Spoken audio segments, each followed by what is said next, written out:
NEET छात्रा rape मौत मामले में एक बार फिर से न्याय की उम्मीद और जग गई है, क्योंकि अब सीबीआई ने केस को टैकल कर लिया है और अब सीबीआई अपने स्तर से इस जांच की शुरुआत करेगी। प्रक्रिया जिस तरह से होता है उस प्रक्रिया को आगे ले जाया जाएगा और कौन इसमें सबसे ज्यादा किसकी भागीदारी रही इसमें उसको सामने लाने की कोशिश अब की जाएगी। लेकिन सीबीआई के टैकल करने के बाद अब परिवार के लोग भी न्याय की उम्मीद लगाकर बैठे हैं कि अब नीट छात्रा मौत मामले में जिस लड़की की मौत हुई है उसे न्याय मिलेगा। आप न्यूज 11 भारत का डिजिटल प्लेटफॉर्म देख रहे हैं। मेरा नाम अस्मित है। मेरे साथ न्यूज 11 के स्टेट हेड नीलकमल भी इस चर्चा में जुड़े हैं। सर, अब सीबीआई केस इस पूरे केस को टैकल करेगी। आज ही सीबीआई की एंट्री भी हो गई है। पहले सिफारिश की थी 31 जनवरी को। मुझे याद है सम्राट चौधरी ने अपने सोशल मीडिया पोस्ट पर यह डाला था कि नीतीश कुमार की सरकार ने सीबीआई के लिए सिफारिश कर दी है और आज सीबीआई ने इस पूरे मामले को टैकल कर दिया है। तो अब हम ये मान के चले कि आने वाले समय में बहुत जल्द जो है बेटी को न्याय मिलेगा। देखिए, सीबीआई ने आज केस को एक्सेप्ट कर लिया और इस पर एफआईआर भी दर्ज किया है पटना के सीबीआई कार्यालय में और पुलिस से उन्होंने सारे फाइलों को ले लिया है। अब तक की जो इन्वेस्टिगेशन एसआईटी के द्वारा या पुलिस के द्वारा जो की गई है उसका पूरा फाइल जो है वो सीबीआई ने अपने अंडर में ले लिया है। इसके अलावा आपको यह भी बता दें कि सीबीआई को जब अनुशंसा की जाती है, राज्य सरकार से जब अनुरोध गया था केंद्र सरकार के पास कि सीबीआई इस केस को हैंडल करे, क्योंकि एसआईटी की जांच जो है वो एसआईटी का गठन जो बिहार के गृह मंत्री है सम्राट चौधरी के कहने पर ही आनंद फानन में एसआईटी गठन किया गया था। पटना के आईजी जितेंद्र राणा के नेतृत्व में ये एसआईटी अपना काम कर रही थी। उससे पहले पटना पुलिस जो है इस केस के इन्वेस्टिगेशन कर रही थी। जब इस पटना पुलिस के द्वारा कुछ नहीं कर पाया तो एक तेज तर्रार टीम बनाई गई, एसआईटी टीम का गठन किया गया। उससे जब कुछ नहीं निकला तो राज्य सरकार की भद्द पिट रही थी इस मामले में लेके कि जिस प्रकार से उस बच्ची के साथ घटना घटी है और सारे जो लोग हैं वहां के और इसकी राजनीतिकरण इसका भी बहुत ज्यादा तेजी से हो रहा था और सरकार के ऊपर एक दाग कहीं ना कहीं आप देखें कि उसको इसकी वजह से लगने लगा था। ना पुलिस कुछ कर पा रही थी, ना एसआईटी की टीम कुछ निकाल पा रही थी उससे। तब ऐसे में सरकार ने अपने ऊपर दाग ना लगे तो ऐसे में उन्होंने सीधे एक जांच एजेंसी, केंद्रीय जांच एजेंसी को देने का मन बना लिया था। इसका जो इनपुट जो मिला था, सबसे पहला इनपुट आज से करीब 20 दिन पहले, 20-22 दिन पहले, जब जीतन राम मांझी ने अपने बयान में यह कहा था कि सीबीआई को भी हैंड ओवर किया जा सकता है इस केस को, तो उन्होंने इस बात का खुलासा किया था। उसी समय यह लग रहा था कि सीबीआई को जा सकता है ये मामला, क्योंकि एक केंद्रीय मंत्री जब ये बात कर रहे हैं तो कहीं ना कहीं इस मामले में उनकी बातचीत हुई होगी सरकार से और इनके पास कुछ इनपुट होगा। उन्होंने यह भी कहा था कि सीबीआई को जा सकता है ये केस और सीबीआई इंटरनल तरीके से इस केस में लगी भी है। मतलब प्राइमरी जो इन्वेस्टिगेशन जो होता है वो सीबीआई पॉइंट टू पॉइंट वो उसको अपने नजर बना के रखी हुई है। तो आज फाइनली सीबीआई ने केस टेक ओवर कर लिया है। अब आपने कहा कि जल्द होगा, लेकिन देखिए सीबीआई का एक जांच की प्रक्रिया होती है, उसमें साइंटिफिक भी होता है और पूछताछ भी होती है। जैसे मैंने बताया कि एक व्यक्ति से अगर पूछताछ, जितने कल्प्रिट हैं, जिनका जिनका डीएनए हुआ है, फिर से आप देखिएगा सीबीआई फिर से डीएनए करवाएगी और फॉरेंसिक फिर से होगा उनका, और उन लोगों से जिनको पुलिस ने डिटेन किया था और एसआईटी ने जिससे पूछताछ की थी, उन्हीं लोगों से सीबीआई फिर से पूछताछ करेगी और अलग अलग सीबीआई के जो लोग हैं वो 5-6 आदमी से अलग अलग बात करेंगे, अलग अलग जगह पे बात करेंगे और उन सभी के बयानों को जोड़ा जाएगा। जो पिछली बार उन्होंने पुलिस के सामने बयान दिया था या एसआईटी के सामने बयान दिया था, उन बयानों को जोड़ा जाएगा। तो उस बयान में अगर इधर से उधर कुछ बयान होता है तो देखिए वो सामने नजर आएगा। दूसरी चीज है कि सीबीआई के इंक्वायरी करने का जो मैंने बताया कि उनका तरीका अलग होता है। वो जिस तरीके से बात करते थे कि पुलिस के सामने, पुलिस अब वर्दी में जा रही है तो बहुत सारे व्यक्ति जो है पुलिस के पचड़े में नहीं पड़ना चाहते। आज भी यही स्थिति है। पुलिस पब्लिक फ्रेंड नहीं है। आज भी पब्लिक जो है पुलिस के झमेले से दूर रहना चाहती है। लेकिन ये क्या होता है कि सीबीआई एक सिविलियन बन के जाते हैं और सिविलियन बन के जब जाते हैं वहां पे, अगर पहुंचते हैं स्पॉट पे, तो बहुत सारी बातों का पता चलता है। और वो एक पॉइंट को लेकर के सीबीआई उसकी जांच करती है। तो इसका मतलब यह नहीं है कि सीबीआई ने टैकल कर लिया है तो आज अगर टैकल किया है तो 10 दिन के अंदर में इसका रिजल्ट भी आ जाएगा, ये नहीं है। लेकिन इतना तय है कि जब सीबीआई ने केस को टैकल किया है, जब भी इस केस का पूरा खुलासा होगा तो वो पूरा का पूरा मामला, किस तरह से वो लड़की प्रताड़ित हो रही थी, किस तरह से और कितने दिनों से वो प्रताड़ित हो रही थी, लड़की ने अगर स्लीपिंग पिल्स खाया भी था या खिलाया गया था, वो किस तरह से घटना हुई थी और उसके साथ रूम में क्या हुआ था नहीं हुआ था, वो पॉइंट टू पॉइंट आपको सीबीआई निकाल करके लाएगी। हालांकि हो सकता है कि इसमें भी वक्त लगे, लेकिन अब जो सीबीआई जो जांच करेगी इसमें जो है दूध का दूध और पानी का पानी होकर रहेगा। लेकिन फिर सवाल घूमकर वहीं पर आते हैं। तेजस्वी यादव ने भी कहा था कि कई ऐसे केस हैं जो सीबीआई टेक ओवर कर चुकी है और अब तक उस मामले के कुछ मतलब सामने नहीं आ पाया कि कौन उसमें किसकी भागीदारी रही। सवाल वही है कि सर कितना भरोसा लोग करें सीबीआई पे, कितना जल्द जहानाबाद की उस बेटी को न्याय मिल पाएगा अगर सीबीआई ने केस को टेक ओवर किया है, क्योंकि कई ऐसे सबूत हैं जो अब मिटते जा रहे हैं, साक्ष्य वैसा नहीं है। तो लग रहा है कि बहुत जल्द न्याय मिलेगा, क्योंकि सवाल लगातार उठ रहे हैं, भरोसा परिजनों का जो है खत्म होता गया है। देखिए सीबीआई केस ठीक कर रहे हैं, तेजस्वी यादव ने गलत नहीं कहा कि बहुत सारे केसेस सीबीआई के पास हैं, वर्षों से इनके पास लंबित है, आज तक रिजॉल्व नहीं हो पाया। उनका कहना बिल्कुल दुरुस्त है, वो एकदम गलत बात नहीं कर रहे, लेकिन वो भ्रष्टाचार के मामले हैं, वो ऐसे मामले हैं जिसका और न पता है न छोर पता है। वो बहुत सारे जो हवाला कांड होते हैं, बाकी जो होते हैं, उस तरह के भ्रष्टाचार के केसेस हैं उनके ऊपर। तो भ्रष्टाचार के केस में तार से तार जोड़ना बहुत मुश्किल होता है, लेकिन ये एक क्राइम का मामला है, ये क्राइम का मामला है और वैसा भी क्राइम नहीं है कि बहुत ज्यादा उलझने वाला क्राइम है। ये एक जहानाबाद से शुरू होता है, पटना के गर्ल्स हॉस्टल तक आता है, उस डॉक्टर के मतलब अस्पताल तक जाता है और उसके कंसर्न में रहने वाले जो भी 25-30 लोग रहे होंगे उस तक ही मामला है। तो ये मामला ऐसा नहीं है कि बहुत लंबा खींचेगा, जो भ्रष्टाचार के मामले सालों साल चलते रहते हैं, तो ये मामला भी सालों साल चलेगा, क्योंकि उसको एक पर्टिकुलर उस क्षेत्र में ही सीबीआई को काम करना है। और उस लड़की के कंसर्न में कौन थे, देखिए सबसे पहले मोबाइल है, मोबाइल का वो पूरा ब्लूप्रिंट निकालेगी और पूरा इतिहास निकालेगी, साल भर का डेटा उसका निकाला जाएगा। पुलिस ये काम कर सकती थी, लेकिन साल 2 साल पहले का भी डेटा निकाल करके पुलिस एक एक नंबर पर जांच करेगी। सीबीआई पुलिस ये काम कर सकती थी, लेकिन पुलिस के पास बहुत सारे केसेस होते हैं छोटे बड़े मिला करके, तो वो बहुत ज्यादा काम नहीं कर पाती, लेकिन एसआईटी को यह करना चाहिए था। अब वो काम सीबीआई करेगी और उनसे जिससे जिससे बात होती थी उस बच्ची की, उस मोबाइल को भी ट्रेस करके उसका डिटेल निकालेगी पुलिस और सीबीआई। उसके डिटेल से क्या क्या बातें होती थी वो पूरा डेटा लेकर के एक तरफ डेटा पे काम करेगी, दूसरी तरफ जो है पूछताछ पे काम होगी, तीसरे तरफ इन्वेस्टिगेशन जो होगा वो डिटेन करके जिन लोगों से पूछताछ पहले पुलिस और एसआईटी कर चुकी है वो लोग से पूछताछ हो ये होगा। तो ये क्राइम का मामला है, क्राइम के मामले में बहुत ज्यादा दिन नहीं लगेगा, 1 से 2 महीना लग सकता है समय, लेकिन वो वर्षों तक चलेगा जैसा कि कल्पना कर रहे हैं तेजस्वी यादव, वैसी बात नहीं है। क्योंकि भ्रष्टाचार का जो मामला होता है वो पेचीदा मामला होता है, वो एक तार से दूसरा छोर जो जोड़ने में उसमें वक्त लगता है, कहां कहां से तार है, किस तरह से रोटेट होकर के आया है।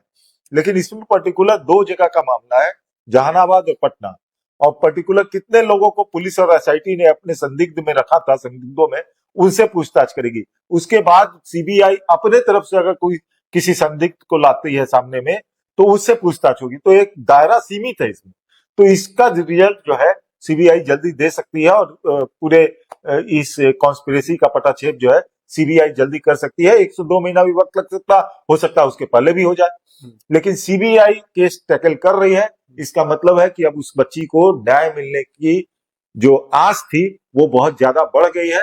और परिजनों को भी सीबीआई के ऊपर भरोसा रखना चाहिए, क्योंकि केंद्रीय एजेंसी है। अगर इस मामले में कोई भी नेता या कोई भी बड़े पद पे अधिकारी या कोई भी व्यक्ति हो, वो बचने वाला नहीं है, क्योंकि नीतीश कुमार इस तरह के जो कृत्य होते हैं उसे बर्दाश्त नहीं करते हैं। और ये छवि का मामला है, अब तो पहले तो राज्य सरकार की छवि का मामला था, अब चूंकि सीबीआई, विपक्ष इतना सवाल उठा चुका है कि सीबीआई केंद्रीय एजेंसी है, यहाँ डबल इंजन की सरकार चल रही है, तो इस मामले को भी वो लिपापोती कर देगी।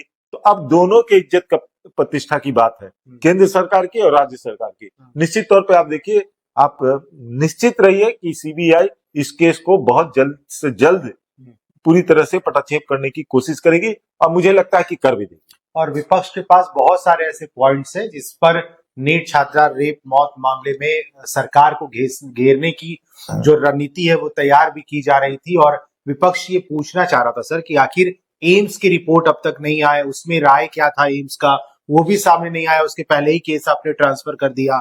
इसके साथ साथ 22 दिन गुजर गए, एसआईटी की टीम लगातार जांच कर रही है और ये भी दावा किया जा रहा था कि बहुत जल्द एसआईटी की टीम उस मामले तक पहुंच जाएगी, लेकिन उसके पहले ही सीबीआई को केस ट्रांसफर। तो विपक्ष के पास एक ये भी मुद्दा है कि सीबीआई को क्यों केस ट्रांसफर किया गया। अब तो और केंद्रीय एजेंसी है तो वो अपने तरीके से जांच करेगी, कब लाना है सामने ये पता है उनको। नहीं, ये मैंने आपको बताया कि देखिए, राज्य सरकार अपने ऊपर दाग नहीं देना चाहती थी कि police, Patna police, Bihar police उनकी अपनी है, एसआईटी उनका गठन किया गया है, अपने मंत्री या किसी अपने निकटतम लोगों को वो सरकार बचाना चाहती है। तो इस मामले को विपक्ष तूल ना दे सके, इसलिए राज्य सरकार ने अनुशंसा कर दिया केंद्र सरकार को कि सीबीआई टेकल कर ले। तो अब सीबीआई टेकल कर ली है, अब केंद्रीय एजेंसी है वो, तो केंद्रीय एजेंसी जांच करेगी। अब तो प्रतिष्ठा केंद्र सरकार की भी जुड़ गई इससे। और सीबीआई देखिए, सिर्फ ये मामला नहीं जांच होगा, अब आप देखिए इसका दायरा तो ये था ही, एक जो नीट मामले की जो लड़की थी उस बच्ची के साथ जो हुआ सो हुआ ही, और एक पटना के एग्जीबिशन रोड में जो लड़की थी जो जिसकी संदिग्ध मौत हुई थी, जो सीबीआई है उस केस पर भी जाएगी, इस मामले की जांच के साथ साथ उस केस पर भी जाएगी और दोनों का तार जोड़ने की कोशिश करेगी। क्या वो जो एग्जीबिशन रोड में लड़की की मौत हुई थी, संदिग्ध मौत हुई थी, क्या ये दोनों सिमिलर हैं, क्या एक ही तरह कॉन्स्पिरेसी है, ये सब तार जोड़ने की कोशिश करेगी। यानी ये केस जो है वो एग्जीबिशन रोड वाले केस जो 6 जनवरी को हुआ था उससे भी सीबीआई जोड़ के देखेगी और दोनों मामले का पटाक्षेप होगा। तो ऐसे में अब जो विपक्ष कर रहे हैं कि केंद्रीय एजेंसी जांच करेगी, अब दोनों की सरकार यहाँ चल रही है, तो ये बात विपक्ष का काम है कहना। अब लेकिन अब ये तो आने वाला समय अब बता देगा आपको कि इस मामले में क्या खुल के आया। अब जैसे राबड़ी देवी ने एक बार कहा कि सरकार जो है मंत्री और उसके बेटे को बचाना चाह रहे हैं, तो ये बात कह के तो बयान दे करके निकल गई विधान परिषद से। लेकिन दूसरे दिन क्या हुआ, सम्राट चौधरी गृह मंत्री ने कहा कि अगर राबड़ी देवी को पता है तो वो उनका नाम उजागर करे, अगर उसके ऊपर जांच नहीं होगी तब तो कहेगा कोई बात, कह करके निकल जाना। मैंने उस दिन भी कहा था आपसे कि कह करके निकल जाना अलग चीज है, अगर आपके शक भी है तो आप पुलिस को बताइए कि इस आधार पर मुझे शक है। पुलिस इन्वेस्टिगेशन उसके पास नहीं करती है, सबूत आपसे नहीं मांगेगी पुलिस। आप पुलिस को ये बताइए कि इस आधार पे मुझे शक है कि ये सब इन्वॉल्व हो सकते हैं, तो पुलिस उस आधार पे उनको इन्वेस्टिगेट करेगी। अगर वो आधार का सही होगा तो सही होगा, तो आपको क्या जा रहा है, आप नेता प्रतिपक्ष है, आपको लगता है कि वो कर सकते हैं, तो आप पुलिस में एक ये कीजिए, बताइए कि मुझे शक है कि ये कर सकते हैं, मंत्री का नाम उजागर कीजिए, उसके बेटे का नाम उजागर कीजिए, सबके सामने लाइए। तो ये काम उन्होंने किया नहीं। अब सीबीआई जांच हो रही है तो सीबीआई जांच को बता रहे हैं कि केंद्रीय एजेंसी जांच कर रही है, लिपापोती करने की कोशिश।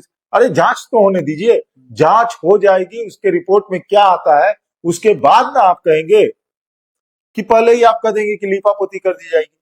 अब जैसे वो विनय कुमार डीजीपी ने कहा कि वो लड़की की आत्महत्या का मामला है, ठीक है, आत्महत्या का मामला है, उसने स्लीपिंग पिल्स खा लिया, उसकी डेथ हो गई, ये मामला भी समझ में आता है कि ठीक है, स्लीपिंग पिल्स खाया, आत्महत्या का मामला है। लेकिन आत्महत्या के पहले उसके साथ दुष्कर्म हुआ, वो तो पोस्टमार्टम रिपोर्ट में आ गया, उसकी जांच तो होगी। वो आत्महत्या है, मान ली, हत्या नहीं, आत्महत्या है, लेकिन उसके साथ दुष्कर्म हुआ, उसके अपराधी तो पकड़े जाने चाहिए, तो उसको पकड़िए। अब पटना पुलिस, बिहार पुलिस के और एसआईटी के हाथ से तो बात निकल गई, अब सीबीआई सारे पहलू पे जांच करेगी। अब विपक्ष को भी थोड़ा सा समय रखना चाहिए। सर, इस पूरे मुद्दे को भुनाने की कोशिश की है दरअसल, और राबड़ी देवी ने, और इसलिए ही उन्होंने विधान परिषद के बाहर ऐसा बयान दिया था। लेकिन इस सब के बीच एक ऐसे नेता है जो बहुत मुखर होकर के नीट मामले में अपना सवाल उठा रहे थे, सरकार से सवाल पूछ रहे थे। हर प्रदर्शन में, मुझे याद है जहानाबाद में प्रदर्शन हुआ, बिहार के किसी जिले में प्रदर्शन हुआ उस रेप मौत मामले में, पप्पू यादव वहां जरूर पहुंचे थे और आज वो जेल में है। उन्होंने एक पोस्ट भी किया था आज, लगातार बेल की अपील कर रहे हैं लेकिन बेल मिल नहीं पा रहा है। आज भी उन्होंने पोस्ट किया, आपने ही ब्रेक भी किया था खबर, पटना सिविल कोर्ट को लगातार 4 दिनों से बम से उड़ाने की धमकी मिल रही है, कोर्ट का काम ठप पड़ जा रहा है। क्या पप्पू यादव जेल में कैद रखने के लिए है? अपराधी माफिया सरकार पुलिस प्रशासन का षड्यंत्र है। नीतीश कुमार जी देखिए आपकी पुलिस का कारनामा। तो पप्पू यादव जिस तरह से मुखर होकर के सर बयान दे रहे थे, और खबर हमने एक और ब्रेक किया था अपने न्यूज 11 भारत पे कि शायद अगले दिन पप्पू यादव दिल्ली के जंतर मंतर पे एक बड़ा प्रदर्शन करने वाले थे, जिसमें नीट छात्रा मौत के मामले में जो परिजन है उनको भी वहां बुलाया जा रहा था। तो पप्पू यादव को लेकर के आप कैसे देखते हैं? और आपको लग रहा है कि होली तक पप्पू यादव को नए नए केस खोलने के बाद पुलिस जेल में ही रखने का प्लान बना रही है, क्योंकि नीट मामले में उन्हें शांत रखना चाहती है सरकार, ऐसा कुछ है? नहीं, देखिए, सबसे पहले तो पुलिस किसी को जेल में नहीं रख सकती है।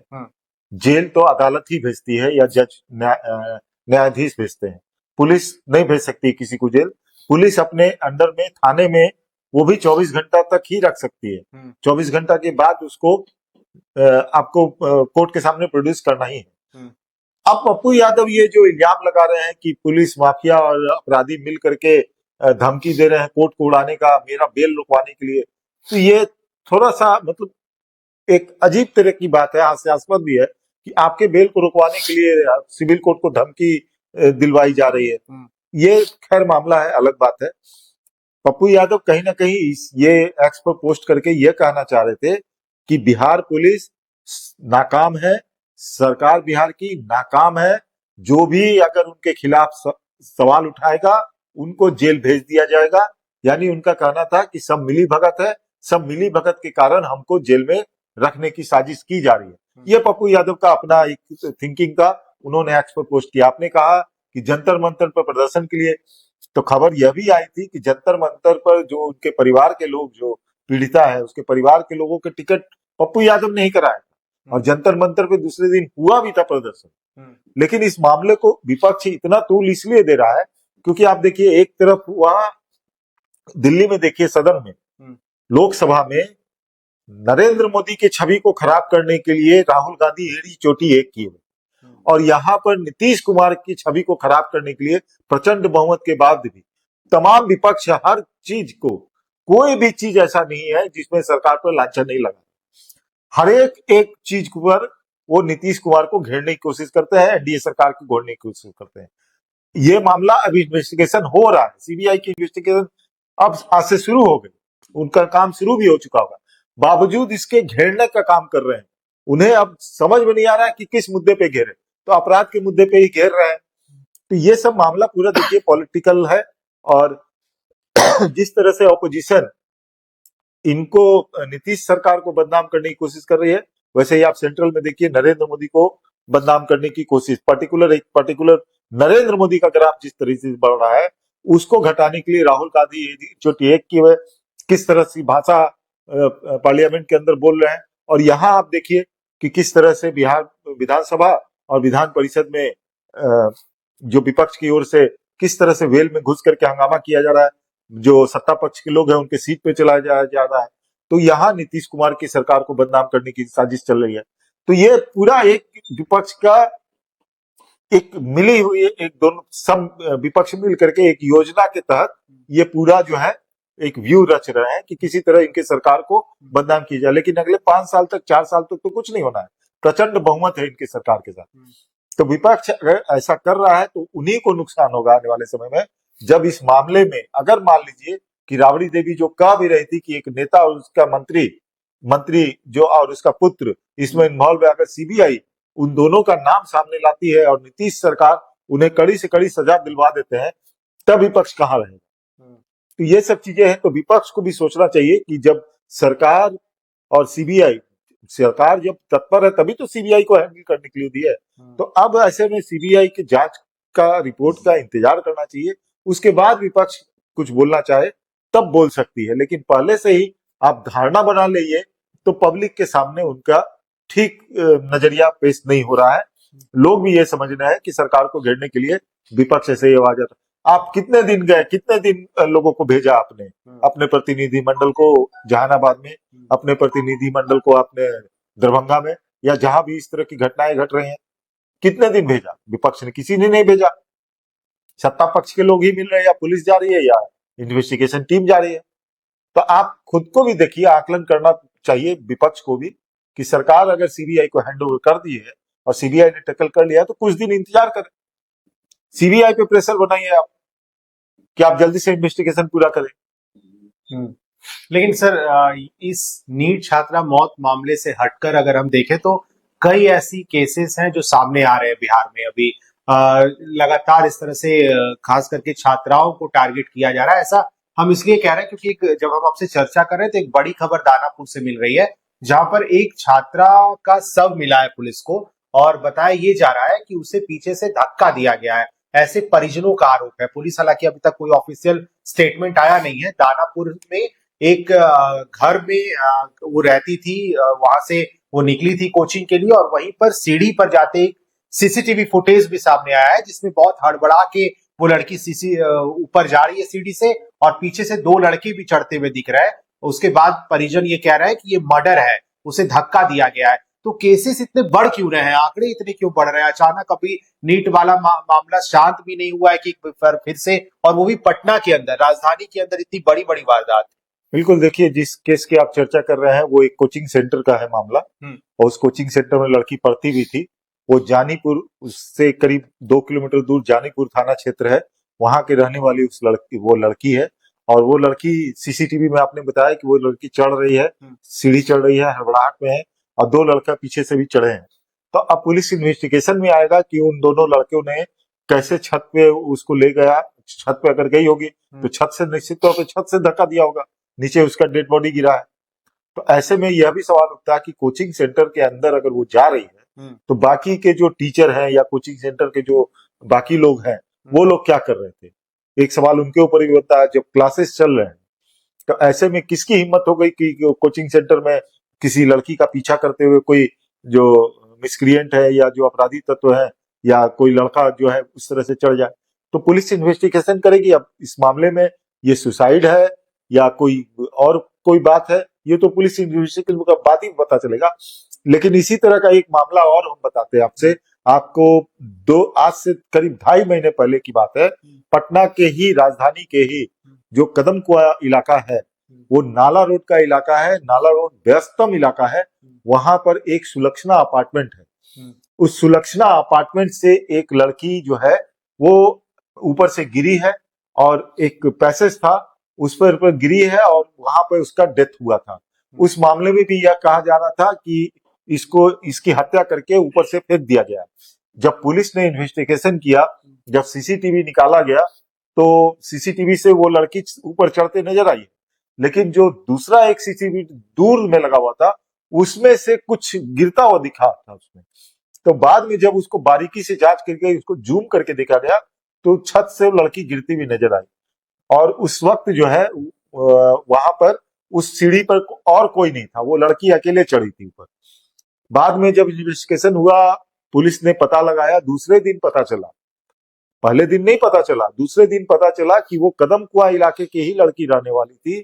और यहाँ से, जहां पे जो सुसाइड उसने किया था, उससे करीब 1 किलोमीटर की दूरी पर एक पटना का दलदली रोड है, वहां की रहने वाली लड़की थी, और उसने कूद के जान दी थी। कोई पारिवारिक मामला था, हालांकि उसके परिवार वालों ने भी कहा था कि ये उसके साथ गलत किया गया, उसकी हत्या की गई है। लेकिन पुलिस इन्वेस्टिगेशन में यह आया था, क्योंकि इसके पोस्टमार्टम रिपोर्ट में सेक्सुअल असॉल्ट नहीं था, तो ये मान के चला गया कि वो सुसाइडल है। चूंकि जो एविडेंस मिले थे वो उसी प्रकार के थे। छत पे जो 6 स्टोरी बिल्डिंग है, उसके पास, रेलिंग के पास उसके लड़की के चप्पल भी मिले थे, वहां से वो कूदी थी। तो ये मामला निकला था। अब ये जो फुलवारी शरीफ का जो मामला आया है, ये जो लड़की कोचिंग सेंटर से वहां से गिरी है, अब इसमें यह भी पुलिस इन्वेस्टिगेशन में देखना पड़ेगा, पुलिस क्या इन्वेस्टिगेट करके निकालती है वहां से, क्योंकि अभी पूछताछ होगी। लड़की को ब्रॉड डेड डिक्लेयर कर दिया जब अस्पताल ले जाया गया था डॉक्टर ने।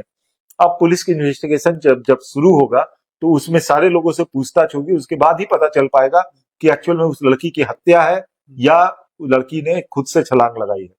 क्योंकि अगर पुलिस की इन्वेस्टिगेशन में यह भी पता चलेगा क्या लड़के उसको तंग किया करते थे, अगर तंग किया करते थे तो वो लड़के कौन है, अब पुलिस उनके ऊपर क्या कार्रवाई करेगी, वो दोनों लड़के जो पीछे जा रहे थे, क्या कोचिंग में पढ़ने आ रहे थे, उस कोचिंग क्लास में क्लास करने आ रहे थे, या कोई बाहरी लड़के ये थे? तो खैर तो ये सब पुलिस बातें आपने सही कहा, पुलिस के इन्वेस्टिगेशन में ये पता चलेगा आने वाले दिनों में। लेकिन सर इन सबके बीच उस लड़की के पिता सत्येंद्र यादव का ये दावा है और बहुत चौंकाने वाला बयान उन्होंने दिया है। उन्होंने कहा है कि जैसे ही मौत के बारे में हमें पता चला, डेड बॉडी हमने घर लाया, कपड़े बदलने की प्रक्रिया शुरू हुई और शरीर में कई जगह चोट के निशान मिले हैं जो महिलाओं ने देखा है। और ये भी कहा है उन्होंने कि वो कभी फोन नहीं रखा करती थी।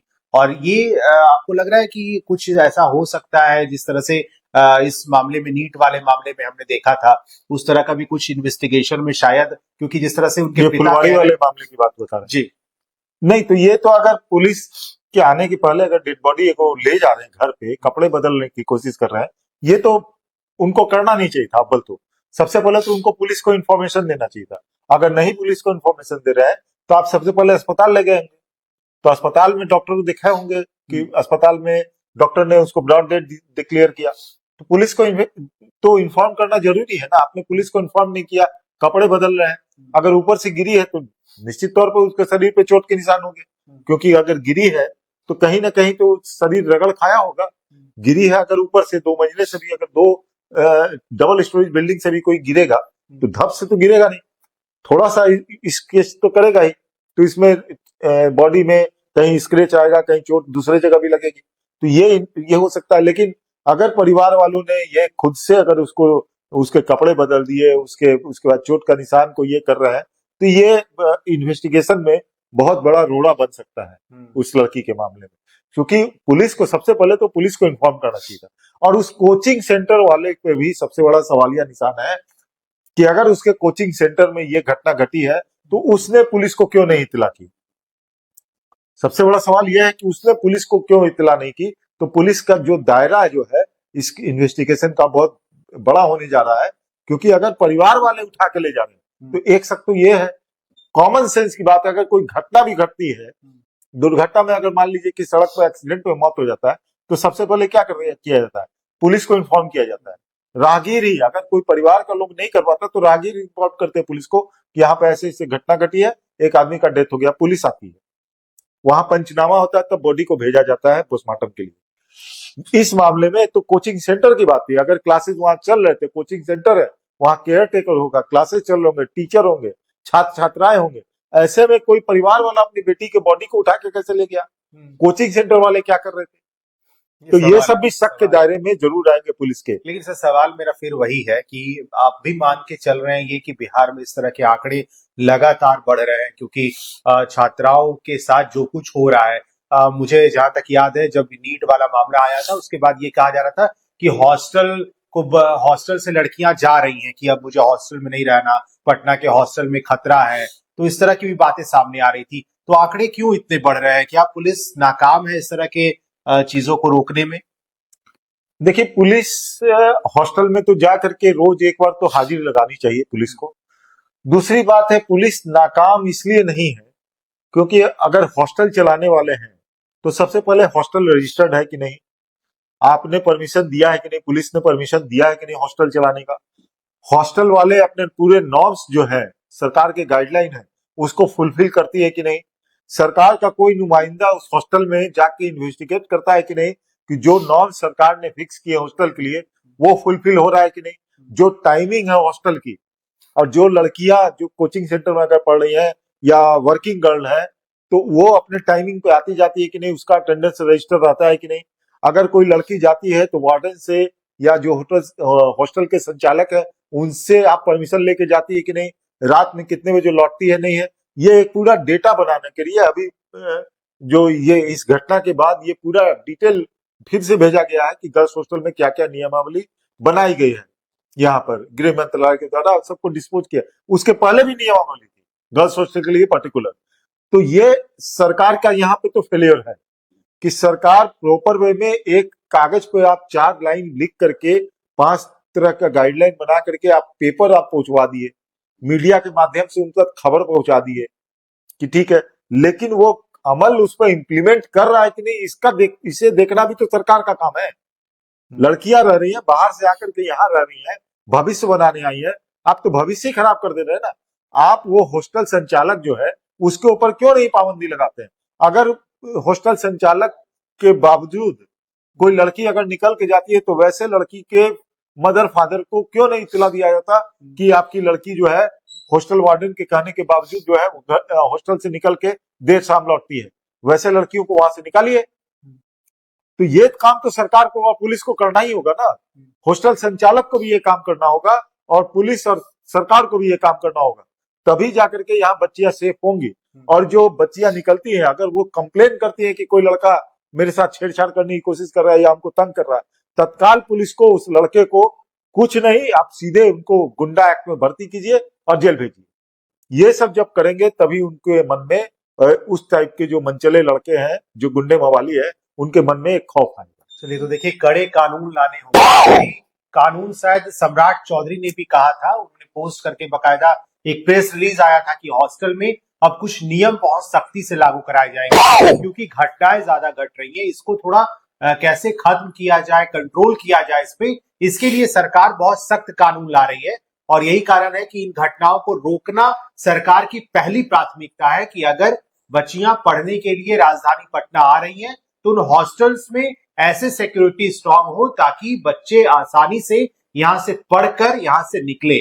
और ये सरकार की पहली प्राथमिकता है। हालांकि अब पूरे मामले में, नीट मामले में सीबीआई ने टेक ओवर कर लिया है पूरे केस को और बहुत उम्मीद है कि बहुत जल्द इस मामले का उद्भेदन भी होगा और बहुत जल्द ऐसे आरोपी जो है वो पकड़े भी जाएंगे। ऐसा सीबीआई की कोशिश भी है और साथ ही साथ राज्य सरकार ने सिफारिश की थी, वो पूरी हुई है और आज से सीबीआई ने पूरे मामले का टेक ओवर कर लिया है। फिलहाल इस चर्चा में इतना ही।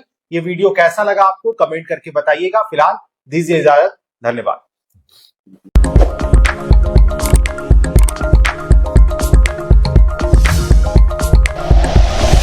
Like and share videos, subscribe करें हमारा चैनल और प्रेस करें बेल आइकॉन। न्यूज़ 11 भारत, सच है तो दिखेगा।